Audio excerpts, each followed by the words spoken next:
Buenos días, hoy les voy a compartir la teoría correspondiente a los derivados halogenados. Vamos a compartir la pantalla y ver las proyecciones del libro.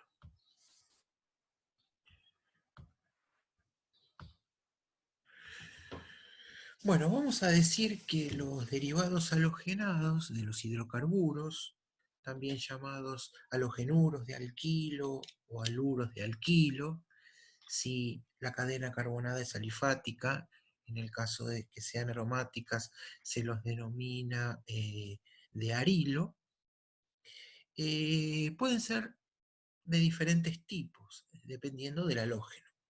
Así podemos tener fluoruros de alquilo, cloruros de alquilo, ioduros de alquilo y bromuros de alquilo. Fíjense que también dentro de este grupo están comprendidos aquellos que tienen más de un halógeno. Es decir, en el primer caso tenemos un solo fluoruro, en el segundo caso tenemos dos cloruros, en el tercer caso tres ioduros, y para el caso del tetracloruro de carbono, los cuatro hidrógenos están sustituidos, están reemplazando a los hidrógenos. Asimismo, la gran división que se puede hacer es entre haluros de alquilo, cuando el halógeno está unido a una cadena alifática, o diarilo, cuando el halógeno está unido directamente al anillo aromático. La misma clasificación que hacíamos con hidrocarburos, que decíamos hidrocarburos alifáticos e hidrocarburos aromáticos. Otra clasificación interesante de hacer es aquella en la cual decimos que los halogenuros pueden ser primarios, secundarios o terciarios. Primarios si el halógeno está sobre un carbono primario, es decir, un carbono unido directamente a un solo carbono. Secundario si el halógeno está sobre el carbono secundario. Y terciario si está unido a un carbono terciario, es decir, un carbono unido a otros tres carbonos. Además, la IUPAC retiene algunos nombres, como por ejemplo cloruro de bencilo, cuando el cloro está unido a un grupo bencilo. El bencilo es el fenilo más un CH2 adicional. Si el halógeno está unido a un carbono con un doble enlace, se llama vinilo. Y otro que no es necesario que lo recuerden, pero cuando el bromo se encuentra unido a, a un carbono, que a su vez se encuentra unido a un doble enlace, el radical se conoce con el nombre de alilo. En general, siempre destacamos las propiedades físicas y las propiedades químicas de estos compuestos.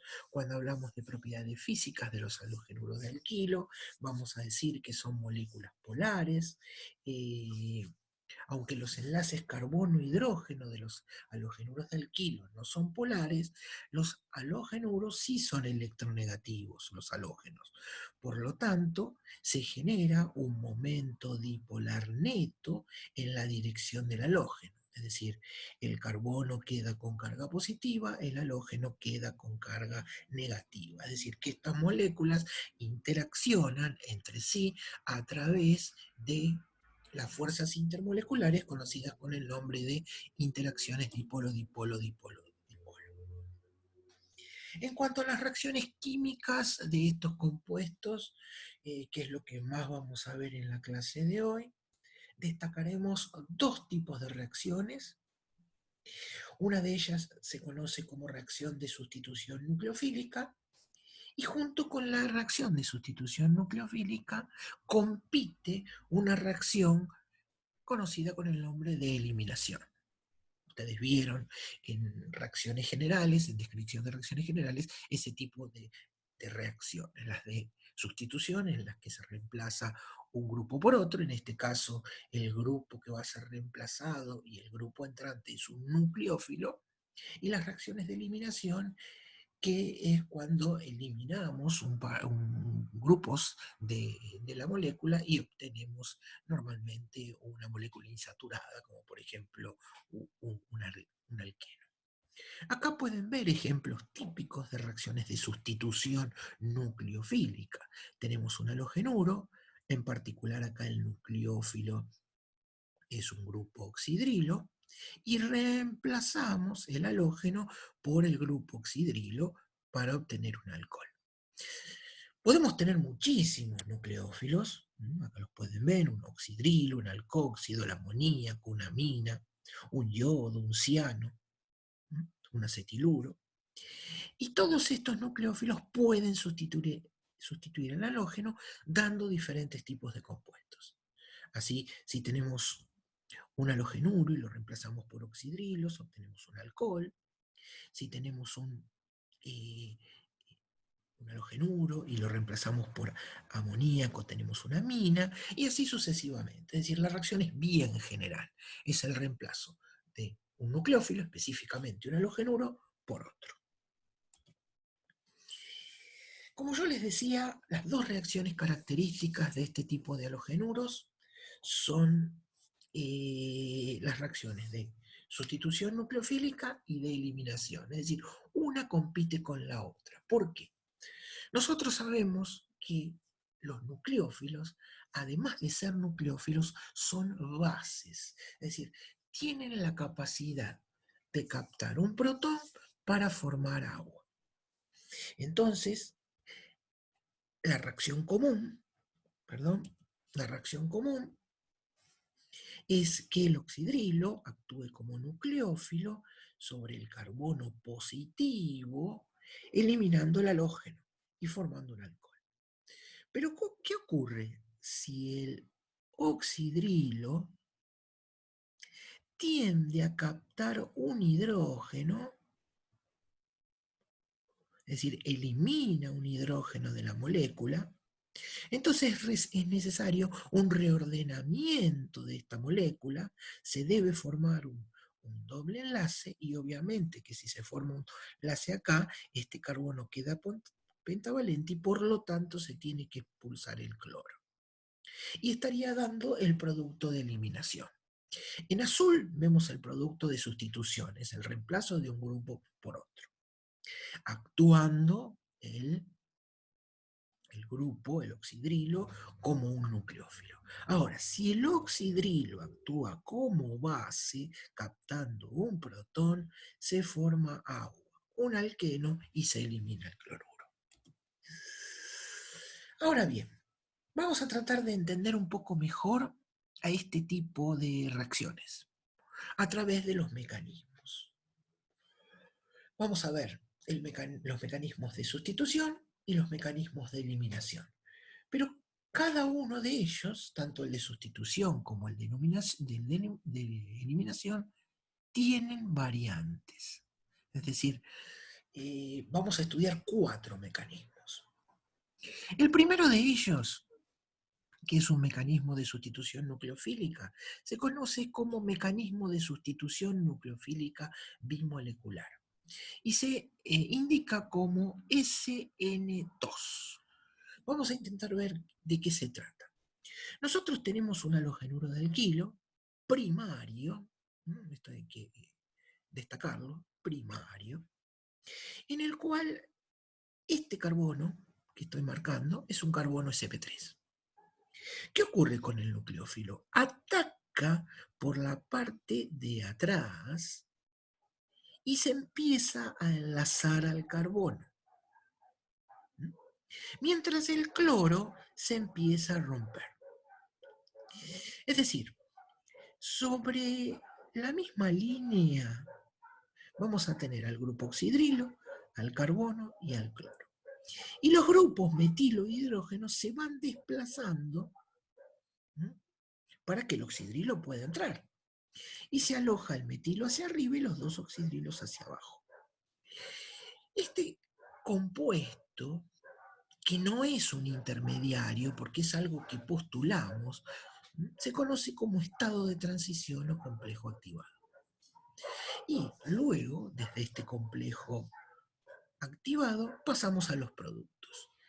Nosotros acá vemos como si fueran 2 etapas, pero en realidad es solo una. Nosotros vemos los reactivos y vemos el producto. E inferimos que eso se ha producido a través de un estado de transición que no podemos detectar y por ende no es un intermediario. ¿Por qué le colocamos SN2 al mecanismo? Bueno, S porque es sustitución, N porque es nucleofílica y 2 porque en la única etapa, porque esto decimos que se produce en una única etapa, intervienen dos moléculas. Por eso es bimolecular. Otra cosa importante del mecanismo, si ustedes miran, que cuando pasamos de una estructura a otra, se produce como una inversión. Es como si ustedes tuvieran un paraguas un día de lluvia y ese paraguas se da vuelta. Fíjense que los átomos que están hacia este lado, en el producto están hacia acá. Eso se llama inversión de configuración. Y se puede detectar en moléculas quirales. Es decir, si yo parto de un enantiómero R, voy a obtener el enantiómero S. Es decir, que la reacción de sustitución nucleofílica bimolecular se produce con inversión de configuración. Vayamos al otro mecanismo. El otro mecanismo se conoce con el nombre de sustitución nucleofílica unimolecular. Y se da en los halogenuros de alquilo terciarios. Es decir, los primarios dan SN2, los terciarios dan SN1. ¿Por qué dan SN1? Vamos a ver un poquito el mecanismo. El mecanismo tiene dos etapas. En la primera de ellas, el sustrato se rompe, generando un carbocatión y un grupo saliente, sin la acción de ningún grupo. El carbocatión sí es un intermediario de reacción. Es decir, que esta reacción de sustitución nucleofílica unimolecular se produce en dos pasos. En el primer paso, que es el paso lento y determinante de la velocidad de la reacción, se genera un carbocatión. ¿Por qué se producen terciarios? Porque los carbocationes terciarios son los más estables. No puede ocurrir una reacción de este tipo para los halogenuros de alquilo primarios. Bueno, como vemos, el carbocatión tiene tres sustituyentes, por lo tanto es una estructura plana. Cuando el oxidrilo lo ataca en la segunda etapa, lo puede atacar de un lado o del otro. Por lo tanto, se produce, si la molécula es quiral, una mezcla de enantiómeros. Es decir, si en el SN2 obteníamos inversión de configuración, acá lo que estamos obteniendo es una racemización. Bueno, concluyendo un poco, englobando estos dos mecanismos, lo que podemos decir es lo siguiente. El mecanismo SN2 se produce en halogenuros de alquilo primarios, fundamentalmente. El mecanismo SN1 se produce en halogenuros de alquilo terciarios. ¿Y qué ocurre en secundarios? Pueden competir los dos mecanismos, tanto SN1 como SN2. Es decir, que si a ustedes les preguntan o les dicen que describan el mecanismo de sustitución en un halogenuro de alquilo primario, tienen que representar el SN2. Si les dicen terciario, tienen que representar el SN1. Y si le dicen que representen los mecanismos probables para un halogenuro de alquilo secundario, tienen que representar ambos, el SN1 y el SN2. Decíamos que junto a las reacciones de sustitución compiten las reacciones de eliminación. Y también vamos a tener dos mecanismos. El mecanismo de eliminación bimolecular y el mecanismo de reacción unimolecular. Otra vez, el mecanismo E2, que llamaremos E por eliminación y 2 porque en la única etapa de la reacción, la E2 tiene una única etapa, intervienen dos moléculas, el sustrato y el halógeno. Entonces, el sustrato reacciona con el halógeno, con el oxidrilo, En este caso, el oxidrilo lo que hace es no actúa como nucleófilo, sino que capta un protón vecino al carbono que contiene el halógeno. Se comienza a coordinar, se comienza a formar un enlace que va a dar origen al agua.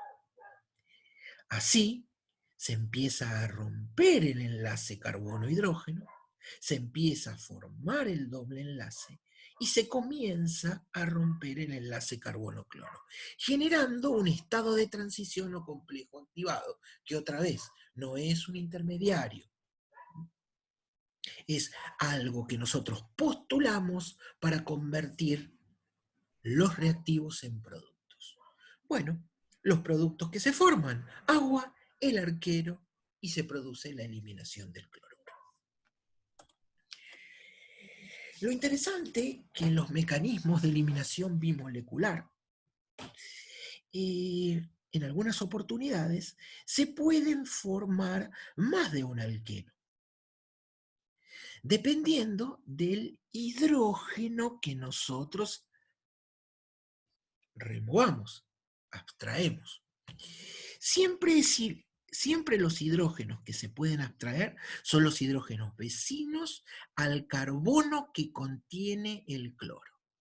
Normalmente al carbono que contiene el cloro se lo llama carbono alfa y a los que le siguen los carbonos beta.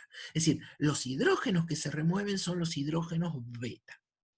Fíjense que en este halogenuro, el 2-cloropropano, tenemos dos tipos de hidrógeno beta, los del metilo y los del CH2. Entonces, si nosotros removemos con una base, en este caso el etóxido de sodio, que actúa como base, generando etanol, etóxido de sodio, el alqueno se produce entre el carbono 1 y 2. Si abstraemos el hidrógeno de este CH2, el alqueno se produce entre el carbono 2 y el carbono 3. Es decir, que en esta reacción podríamos tener varios productos. El producto de sustitución, es decir, cuando la base actúa como nucleófilo, y los dos productos de eliminación. Por último, tenemos el cuarto mecanismo de reacción, que también es una eliminación. En este caso lo vamos a llamar unimolecular. Es unimolecular porque el proceso tiene dos etapas, pero una etapa siempre es la etapa lenta. La lenta es la que determina la velocidad de la reacción. Por lo tanto, en la etapa lenta, que es la primera etapa, ¿cuántas moléculas intervienen? Una, simplemente el halógeno que se rompe. Por eso es unimolecular. Entonces, el primer paso es igual al paso de sustitución. El halógeno se rompe el enlace carbono-halógeno y se genera un carbocatión. Es la etapa lenta. Ahora, el nucleófilo, si atacara al carbono, se produciría una sustitución nucleofílica, unimolecular. En cambio, si el oxidrilo se comporta como base y remueve este hidrógeno, se genera agua y se produce el producto de eliminación. Les dejo acá, eso lo pueden mirar en la página, digamos, en el aula virtual, que yo les dejé estas presentaciones, un poco una comparación de cuándo se produce un mecanismo, cuándo se produce otro. Lo importante es lo siguiente, es decir, es difícil predecir, y nosotros vamos a asumir que estas reacciones compiten, que se pueden formar en principio todas. Pero lo que sí podemos decir es que los halogenuros de alquilo primarios solo producen sustitución nucleofílica SN2. Los halogenuros secundarios, la mezcla de ambos mecanismos, y los terciarios, solo sustitución nucleofílica unimolecular. Bueno, y esto es un poco una teoría, un tanto muy resumida, de lo que me interesa que manejen en esta clase, en la clase correspondiente a halogenuros. Reconocerlos, ver que son moléculas polares, resolver algunos ejercicios en cuanto a la polaridad y fundamentalmente ver los dos tipos de reacciones características, las reacciones de sustitución y las reacciones de eliminación a través de los 4 mecanismos de reacción.